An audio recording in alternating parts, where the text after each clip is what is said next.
giver of all gifts, give us now the gift of understanding and insight, that we may know you here and know you always. Amen.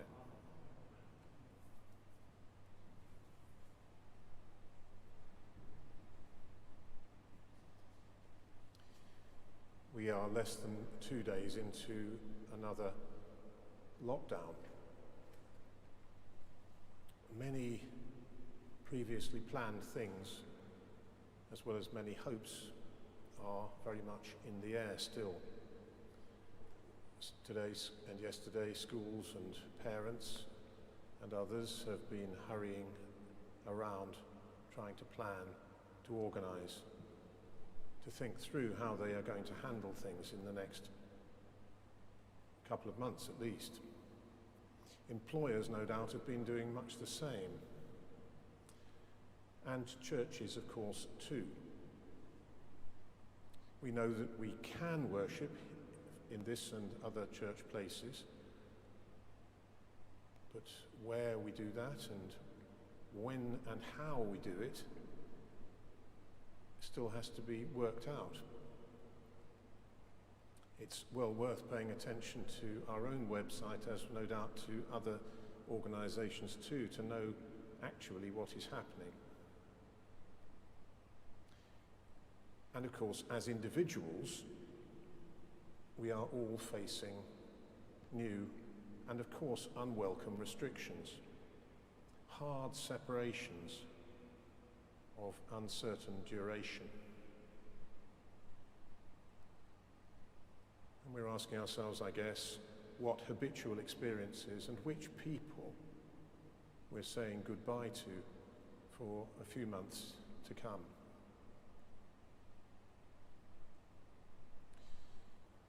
Well, the uncertainties of worship remain for the time being, but undoubtedly there will be fewer services in churches and fewer people at services, and proportionately more people will be worshipping online.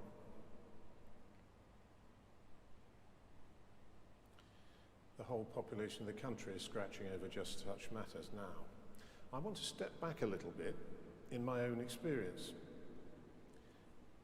In the last 10 months or so, I've done my own fair degree of self-quarantining in addition to the general measures applied to the population or the region. But in those periods of self-quarantine, I was, of course, carrying on with my work as far as is practically possible, just doing so in different ways and by different means. But for me personally, most of December, including all of the Christmas services and preparations for them, was frankly a closed book. Because then, as opposed to the previous occasions, I actually was unwell, not with COVID, but with other things. And I simply had to drop out of all my work. Now, I'm not pleading for sympathy here. I had a great deal of support, both practical and moral, from my own family, from wider members of the community, and from my colleagues. They took up all the slack which I left behind, even though I departed from their midst very abruptly.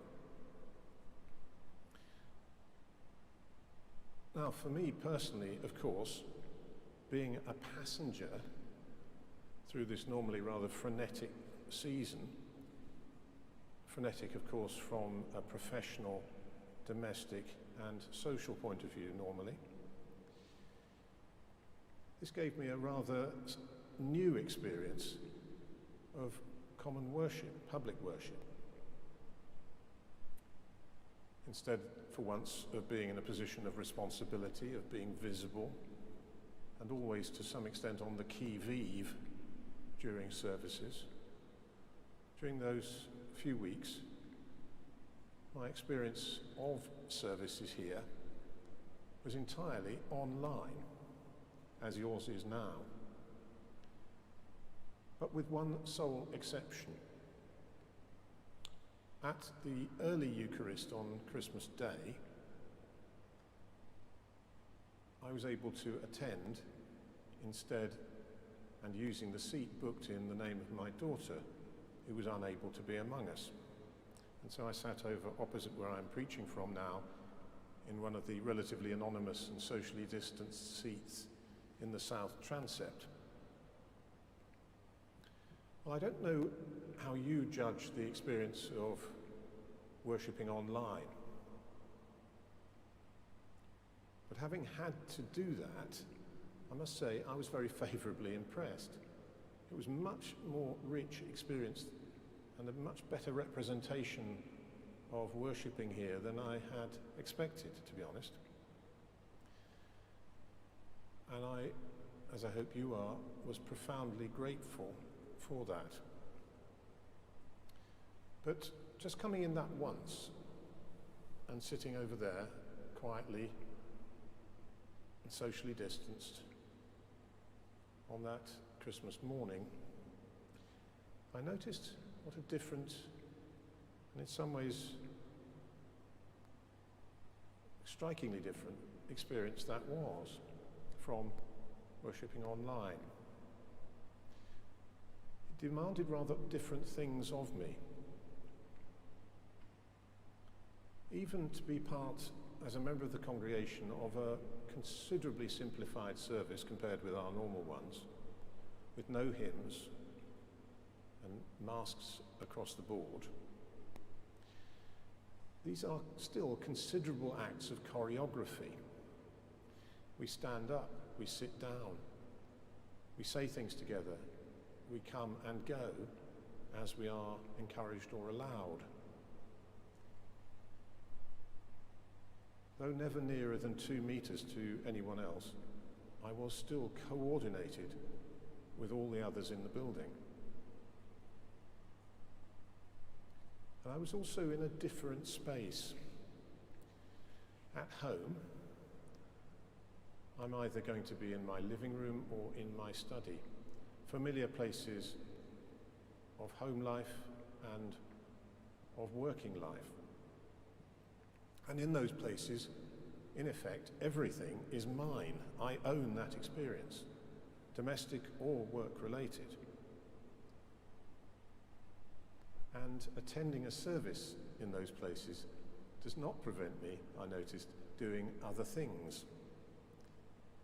One can have a cup of tea, respond to messages and emails, answer the door, although I left that to others. Well, I don't know whether now, as I'm talking, you've popped out to make yourself a cup of tea, or whether you have the intensity of concentration that can keep you wholly here that I seemed to lack. I was reminded also of something which I remember experiencing and taking as normal when, as a very small child, I went with members of my family to church. When one's attention wanders in a place like this, you can notice all sorts of odd things, the shape of someone's head, the strange pieces of stone or glass or metalwork, odd furniture, odd holes in the wall, all sorts of little or large things, and puzzle over them, reflect on them, mull them over. And one is experiencing the sound and the smell of this place too. It's a separating experience from one's normal life and control. And of course, my inward feelings, my inward thoughts were just that. They were inward, even though they were here in the midst of others. And they were no one's concern but mine. And I had no way of knowing how others around me were thinking or responding. Well, that was a rare privilege for me, and it was one I'm very grateful for. But now we are all, in effect, for the time being, in this place, online.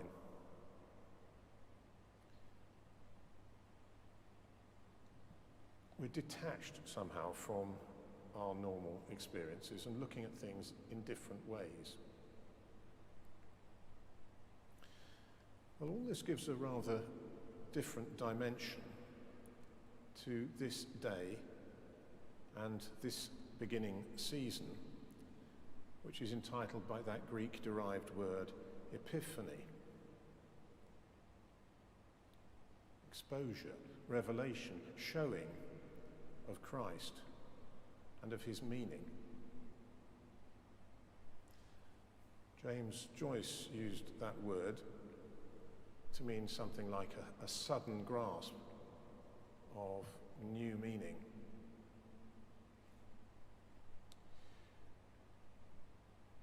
Whatever is taken away from us these next few weeks, whatever we have to do differently or can't do at all, there is actually always the chance to see things afresh, to know things which are otherwise hidden in the familiar. Gathering as we do now, strangers, as it were, from a far country, odd, untravelled magi in our time, we can yet see the reality, the striking revelation of the reality of God's ceaseless self-revelation. And it's a self-revelation not just to us, but to the whole estranged world.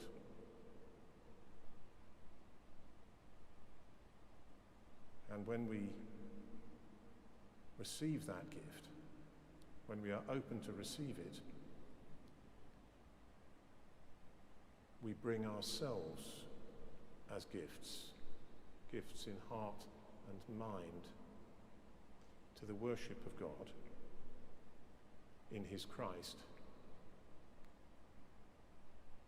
because we know that we receive the gifts of his revelation again and again in return.